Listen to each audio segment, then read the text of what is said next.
સાવધાન, ફરી જોવા મળી શકે છે મેઘરાજાનું રૌદ્ર રૂપ। 48 કલાક બાદ તૂટી પડશે મેઘરાજા। ભારેથી અતિ ભારે વરસાદની થઈ રહી છે આગાહી। રાજ્ય પર એક નહીં બની રહી છે ત્રણ વરસાદી સિસ્ટમ અને જે સમગ્ર રાજ્યને ધમરોળશે। જુલાઈના અંતમાં મેઘરાજાનું જોરદાર આક્રમણ થશે।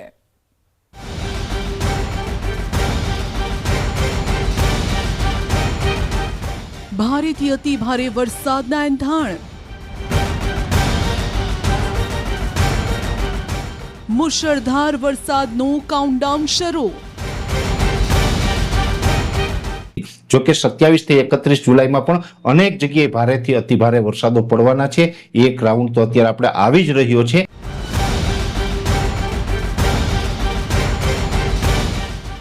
ત્રણ સિસ્ટમ થઈ છે સક્રિય।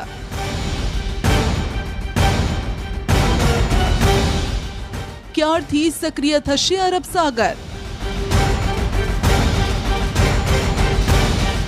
કે પાણી લાયક વરસાદો છે દરેકને થઈ જવાના છે અને એ છે આપણે 17 ઓગસ્ટ પછીથી આપણો અરબ સાગર સક્રિય થાય ત્યારથી આપણે પાણી લાયક વરસાદો પણ થશે।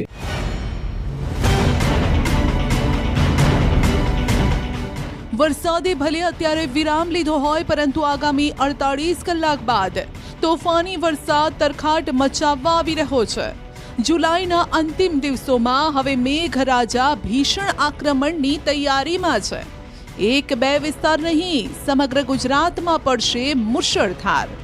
દક્ષિણ ગુજરાતને બાદ કરતા હાલ રાજ્યમાં વરસાદે વિરામ લીધો છે પરંતુ હવે આ વિરામ 48 કલાકનો જ છે। ફરી રાજ્યમાં ધોધમાર વરસાદ પડવાનો છે। આગાહીકારોની આગાહી કહી રહી છે કે બંગાળની ખાડીમાં જે સિસ્ટમ આવી છે તેના કારણે રાજ્યમાં ધોધમાર વરસાદ પડી શકે છે। અંબાલાલ પટેલે તો કેટલાય વિસ્તારોમાં 8 થી 10 ઇંચ વરસાદની આગાહી કરી। તારીખ 27મી જુલાઈથી પૂર્વ ગુજરાતના ભાગો, મહીસાગરના ભાગો, વડોદરાના ભાગો, અરવલ્લીના ભાગોમાં ભારેથી અતિ ભારે વરસાદ થવાની શક્યતા છે। ધીરે ધીરે આ સિસ્ટમ આગળ વધશે અને તારીખ 27-28માં તો ઘણા ભાગો જળ તરબોળ બની જશે। કેટલાક ભાગમાં વરસાદ 8 ઇંચ કે 10 ઇંચ થવાની શક્યતા રહેશે।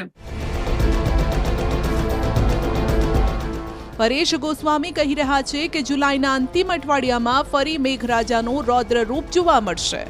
27 જુલાઈથી રાજ્યના કેટલાય ભાગો જળતરબોળ થશે। પણ એ સિસ્ટમ પસાર થઈ ગયા પછી એક પણ સિસ્ટમ આપણે અરબ સાગરમાં બની નથી, જેથી કરીને આપણે સંપૂર્ણ નિર્ભર છે એ આપણે બંગાળની ખાડી ઉપર રહેવું પડ્યું છે અને બંગાળની ખાડીની સિસ્ટમને કારણે આપણે જે પાણી લાયક વરસાદો અમુક વિસ્તારમાં જોવા મળ્યા નથી। જો કે આ વરસાદ બંગાળની ખાડીની સિસ્ટમના કારણે પડી રહ્યા છે, એટલે કે પાણી લાયક વરસાદ નથી પડી રહ્યા કેમ કે આ સિસ્ટમો અરબ સાગરથી નથી આવી રહી। જો કે ઓગસ્ટની અંદર પાણી લાયક વરસાદ પડશે। પાણી લાયક વરસાદ ન થતા ખેડૂતો અત્યારે ચિંતામાં છે। પરેશ ગોસ્વામીની આગાહી છે કે 17 ઓગસ્ટથી પાણી લાયક વરસાદ પડશે, જેના કારણે કુવા બોર રિચાર્જ થશે, એટલે ખેડૂતોએ ચિંતા કરવાની જરૂર નથી। આપણે પાણી લાયક વરસાદ ક્યારે થશે તો કે પાણી લાયક વરસાદ છે એ જ્યારે પણ આમ જોવા જઈએ તો આપણે 27 થી 31 જુલાઈમાં પણ ખૂબ સારા વરસાદો પડવાના છે। પણ હવે જે આપણે પાણી લાયક વરસાદોની વાત છે એની અંદર હવે આપણે અરબ સાગર સક્રિય થાય ત્યારે વધારે અપેક્ષા રાખી શકાય અને અરબ સાગર છે એ 17 ઓગસ્ટથી સક્રિય થશે અને એ છેક સપ્ટેમ્બર મહિનાની 30 તારીખ સુધી સક્રિય રહેશે। એટલે એ જે ઓગસ્ટ મહિનાનો જે સમયગાળો છે પાછળના 15 દિવસ અને સપ્ટેમ્બર મહિના એની અંદર આપણે બધા મિત્રોને પાણી લાયક વરસાદો થશે અને બધાને પાણી થઈ જવાનું છે। તમામ ડેમ ઓવરફ્લો થઈ જાય, કુવા અને બોર છે આપણા ભરાઈ જાય, એ પ્રકારના વરસાદો હજુ થવાના છે। એટલે કોઈ ખેડૂત મિત્રોએ ક્યાંય ચિંતા કરવાની જરૂર નથી। હવે વરસાદનું જોર વધવાનું છે। જાણીતા હવામાન આગાહીકાર અથિયા શેટ્ટીની પણ આગાહી છે। આ આગાહી મુજબ 24 કલાક બાદ રાજ્યમાં વરસાદનું જોર વધશે। દક્ષિણ સૌરાષ્ટ્ર અને દક્ષિણ ગુજરાતથી વરસાદની શરૂઆત થશે। દક્ષિણ સૌરાષ્ટ્ર અને દક્ષિણ ગુજરાતમાં ભારેથી અતિ ભારે વરસાદની સંભાવના છે। 27 જુલાઈએ 7 જિલ્લામાં અથિયા શેટ્ટીએ રેડ વોર્નિંગ આપી છે, જેમાં સુરત, નર્મદા, તાપી, ડાંગ, ભરૂચ, વલસાડ, નવસારીનો સમાવેશ થાય છે, જ્યાં 27 અને 28 જુલાઈએ ભારે વરસાદની સંભાવના છે। સાથે જ સૌરાષ્ટ્ર અને ઉત્તર ગુજરાતમાં પણ ભારે વરસાદની સંભાવના છે। અમદાવાદમાં પણ ભારે વરસાદ પડી શકે છે। જુલાઈના અંતમાં કચ્છમાં મેઘ મહેર થઈ શકે છે. હવામાન વિભાગની પણ આગાહી છે, જે મુજબ આગામી 7 દિવસ વરસાદની આગાહી છે. રાજ્યમાં 3 સિસ્ટમ સક્રિય થઈ છે, જેના કારણે 25 થી 29 जुलाई ભારેથી અતિ ભારે વરસાદ વરસવાનો છે. आने वाला अगले 7 दिन तक अनेक स्थानों में हल्का से मध्यम बरसात का संभावना है पूरा राज्य और यूनियन टेरिटरी दीव दमन दादरा नगर हवेली में. और इसके आगे हेवी रेनफॉल का वार्निंग दिया गया है कल से लेकर 25 तारीख से लेकर 29 जुलाई तक. और इसमें थंडरस्टॉर्म वार्निंग अगले 5 दिन के लिए दिया गया है 24 से लेकर 28 जुलाई तक. थंडरस्टॉर्म वार्निंग लाइटनिंग के साथ 30 to 40 किलोमीटर स्पीड में रहेगा. अभी परसिस्ट कर रहा है. एक साइक्लोनिक सर्कुलेशन उत्तर पश्चिम राजस्थान के ऊपर है एट 3.1 किलोमीटर अबव मीन सी लेवल. एक ऑफशोर ट्रफ भी अभी परसिस्ट कर रहा है, महाराष्ट्र टू केरला कोस्ट तक है ऑफशोर ट्रफ है. और एक अभी बे ऑफ बंगाल के ऊपर एक low pressure north Bay of Bengal के ऊपर एक लो प्रेशर आज सुबह 8:30 बजे फॉर्म हुआ है. રાજ્યમાં હવે આગામી 5 દિવસ મેઘરાજા ભૂક્કા બોલાવશે તેવી આગાહી હવામાન વિભાગે કરી છે. વરસાદી સિસ્ટમ સક્રિય થતા 25 થી 29 જુલાઈ રાજ્યમાં મેઘરાજા ધડબડાટી બોલાવશે.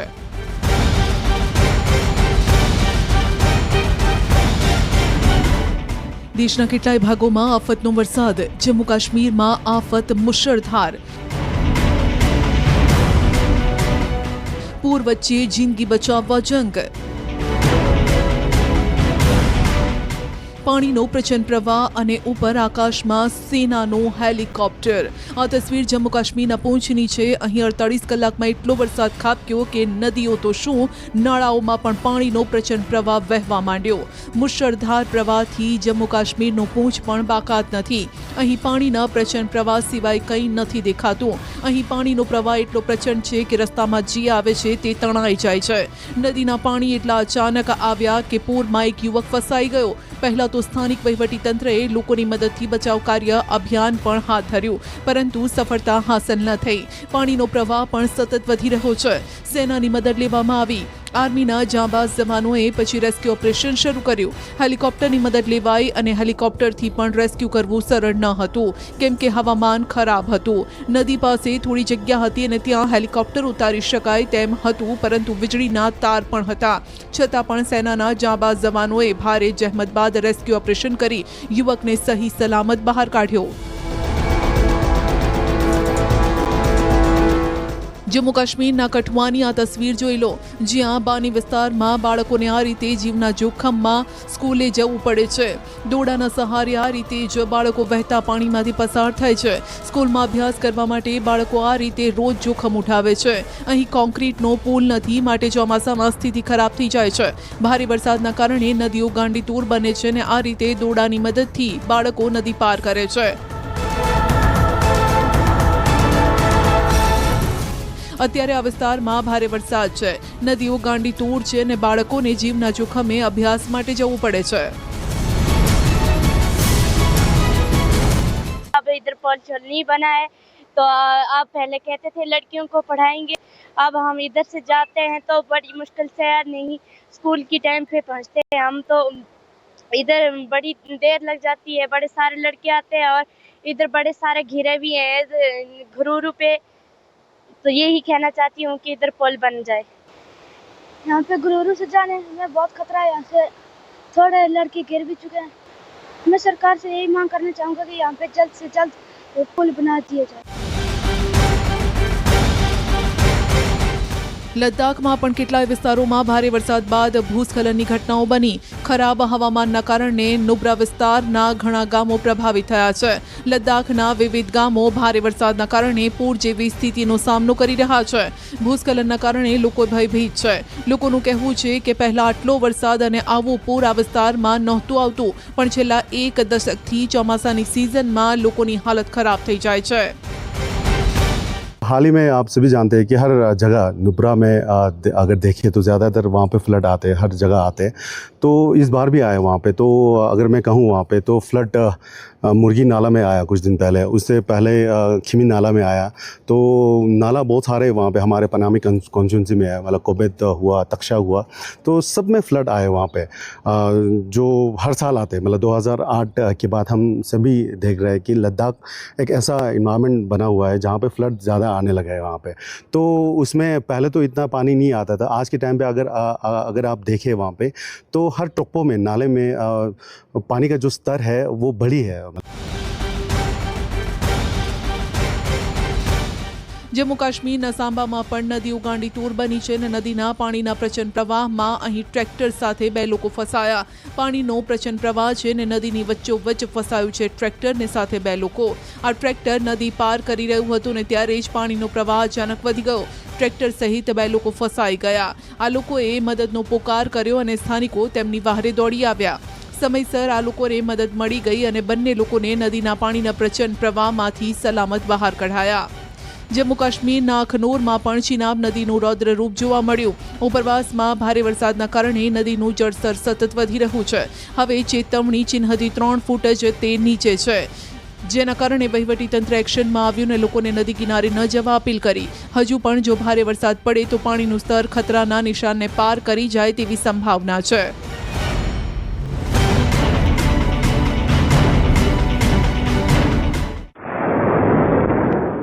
વીજળી પડવાની ઘટનાના સીસીટીવી આવ્યા સામે, જેમાં 2 યુવકોનો આબાદ બચાવ થયો. આ દ્રશ્યો રાજસ્થાનના રાજગજ મંડી શહેર પાસેના ખૈરાબાદ બાયપાસના છે, જ્યાં વીજળી પડવાની આ ઘટનાએ બધાને હચમચાવી નાખ્યા. વીજળી પડવાની ઘટના કેમેરામાં કેદ થઈ અને જેમાં જોઈ શકાય છે કે વીજળીની ઝપેટમાં થાંભલો અને વીજ મીટર આવી ગયા અને બળીને ખાખ થઈ ગયા. ત્યારે પાસે જ 2 બાઇક સવાર ઊભા હતા, જેમનો ચમત્કારિક બચાવ થયો. અહીં ગોડાઉનનું નિર્માણ કાર્ય ચાલી રહ્યું હતું ને ત્યારે અચાનક વીજળી પડી. સદનસીબે કોઈ જાનહાનિ નથી થઈ. मेरे मकान पे 4:45 बजे बिजली गिरी है। नवनिर्माण मकान है। हमारे पास में साबिर भाई का मकान है। साबिर भाई वहाँ खड़े हुए थे। कुछ हानि नहीं हुई, पर मीटर वगैरह सब जल चुका है। इसकी सूचना हमें RSCB में कर दी गई है। बाल बच गए हम। છત્તીસગઢમાં પણ ભારે વરસાદે કેટલાય વિસ્તારોમાં જનજીવન અસ્તવ્યસ્ત કરી નાખ્યું. જાંજગીર ચાંપામાં ભારે વરસાદના કારણે ગ્રામ્ય વિસ્તારોમાં કેટલાય રસ્તાઓ બંધ થઈ ગયા. કેટલી જગ્યાએ લોકો જોખમી રીતે રસ્તો પાર કરતા જોવા મળ્યા. ગામડાઓ જળમગ્ન છે ને ત્યારે લોકો મદદનો પોકાર કરી રહ્યા છે, કેમ કે અહીં સતત વરસાદના કારણે સ્થિતિ વધુ ખરાબ થવાની સંભાવના છે. બિલાસપુરમાં ભારે વરસાદ લોકો માટે કહેર બન્યો છે. શહેરની કેટલી કોલોનીઓ જળબંબાકાર છે ને જેના કારણે લોકોનું ઘરની બહાર નીકળવું મુશ્કેલ થઈ ગયું છે. કેટલી કોલોનીઓમાં ઘરમાં પાણી ભરાઈ ગયા અને ઘરનું ફર્નિચર, ઇલેક્ટ્રોનિક સામાન તથા અન્ય જીવન જરૂરી ચીજવસ્તુઓ પાણીમાં ખરાબ થઈ ગઈ.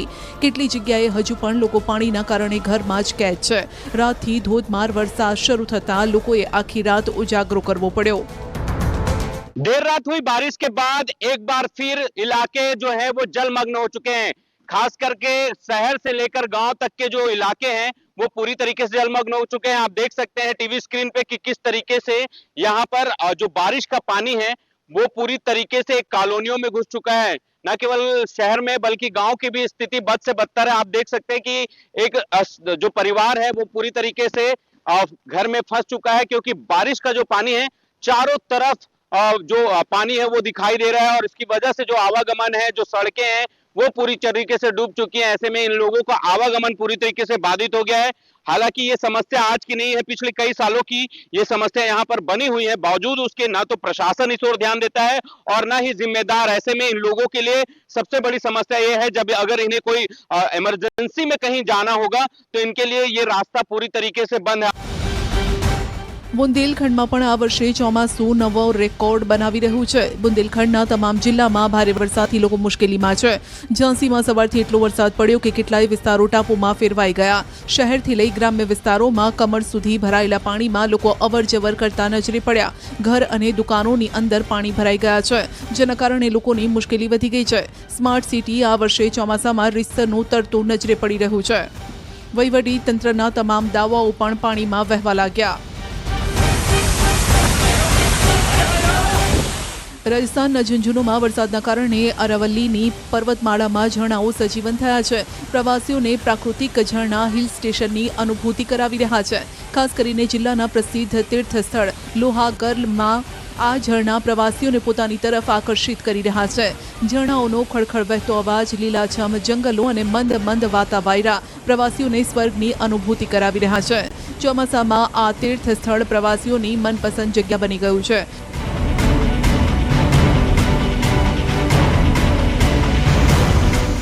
મોટી સંખ્યામાં પ્રવાસીઓ અહીં કુદરતના ખોળે રિચાર્જ થવા આવી રહ્યા છે. આ તરફ જયપુરમાં પણ વરસાદી રાઉન્ડ ચાલુ છે અને જિલ્લાના કેટલાય ભાગોમાં ભારે વરસાદ ખાબક્યો, જેના કારણે નદી નાળા ડેમ છલકાઈ ગયા. હજુ પણ બંગાળની ખાડીમાં એક નવું લો પ્રેશર બની રહ્યું છે, જેના કારણે ફરી રાજસ્થાનમાં 26 જુલાઈથી ભારે વરસાદની આગાહી છે. રાજસ્થાનના ઝાલાવાડમાં પણ વરસાદ સતત વરસી રહ્યો છે, જેના કારણે નદીમાં પાણીની સારી આવક થઈ છે. ભીમસાગર ડેમમાં પણ ડેમનું જળસ્તર સતત વધી રહ્યું છે. ડેમના 2 દરવાજા પણ ખોલવામાં આવ્યા અને નીચાણવાળા વિસ્તારોમાં પણ દરવાજા ખોલાયા છે. લોકોને પણ અલર્ટ રહેવા માટે સૂચના અપાઈ છે. અહીં સારોલા વિસ્તારમાં કેટલાક યુવકો નદીના પાણીમાં જીવના જોખમે તેઓ તરતા જોવા મળ્યા. નર્મદાપુરમમાં પણ ફરી એકવાર ભારે વરસાદનો રાઉન્ડ શરૂ થયો છે, જેના કારણે નદી નાળામાં પાણીની આવક થઈ. કેટલાય ગામમાં જળબંબાકારની સ્થિતિ છે. કેટલી જગ્યાએ પુલ સુધી પાણી પહોંચતા બંને બાજુ વાહનોની લાંબી કતાર લાગી. પુલ પર પાણી વહેવાના કારણે રસ્તો સંપૂર્ણ બંધ થઈ ગયો. લાંબા વિરામ બાદ સુરત શહેરમાં પણ વરસાદ પડ્યો અને શહેરના અઠવા ગેટ, રાંદેર, અડાજણ સહિતના વિસ્તારમાં વરસાદ ખાબક્યો. વરસાદ પડતા લોકોને બફારાથી રાહત મળી. હવામાન આગાહીકારોએ દક્ષિણ ગુજરાતમાં ભારે વરસાદની આગાહી કરી છે. હવામાન વિભાગની આગાહી વચ્ચે વરસાદનો બીજા રાઉન્ડની શરૂઆત થઈ ચૂકી છે. દ્રશ્ય જોઈ શકાય છે કે ધીરી ગતિએ શરૂ થયેલા વરસાદે ધમાકેદાર એન્ટ્રી કરી છે, જેને લઈને છેલ્લા 2 દિવસથી બફારાથી સુરતના લોકો ત્રાહિમામ પોકારી ચૂક્યા હતા. તેમને ચોક્કસપણે બફારાથી રાહત મળી છે. કહી શકાય કાળા ડિબાંગ વાદળો વચ્ચે જે રીતે સુરતનું વાતાવરણમાં પલટો થયો છે, જાણે સુરત હિલ સ્ટેશનમાં પરિવર્તિત થયો હોય તેવો નજારો જોવા મળી રહ્યો છે. બીજી બાજુ દક્ષિણ ગુજરાતમાં મહત્વનો પાક ડાંગરની રોપણી થઈ ગયા બાદ વરસાદની લાંબા સમયથી રાહ જોવાઈ રહી હતી, ત્યારે બીજો રાઉન્ડ શરૂ થતાની સાથે ધરતીપુત્રોમાં આનંદ જોવા મળી રહ્યો છે. કહી શકાય કે જે પ્રકારે હવામાન વિભાગે આગાહી કરી છે, આજે અને આવતીકાલ 2 દિવસની આગાહી છે, ત્યારે પહેલા જ દિવસથી દક્ષિણ ગુજરાત અને ખાસ કરીને સુરતમાં ધીરી ગતિએ શરૂ થયેલા વરસાદે ધમાકેદાર એન્ટ્રી કરી છે. સુરતનો અડાજણ વિસ્તાર હોય, રાંદેર હોય, પાલ હોય, વરાછા હોય કે ઉધના હોય, તમામ વિસ્તારોમાં આ જ ગતિએ વરસાદ વરસી રહ્યો છે. આ તરફ રાજકોટના ધોરાજી શહેર અને ગ્રામ્ય વિસ્તારોમાં પણ વરસાદી માહોલ જોવા મળ્યો છે. લાંબા વિરામ બાદ અહીં પણ ફરી મેઘમહેર જોવા મળી. ધોરાજીના કેટલાય વિસ્તારોમાં વરસાદ બાદ રસ્તા પર પાણી વહેવા લાગ્યા. જો કે વરાપ બાદ ફરી વરસાદ શરૂ થતાં ખેડૂતોના ચહેરા પર ચમક આવી છે.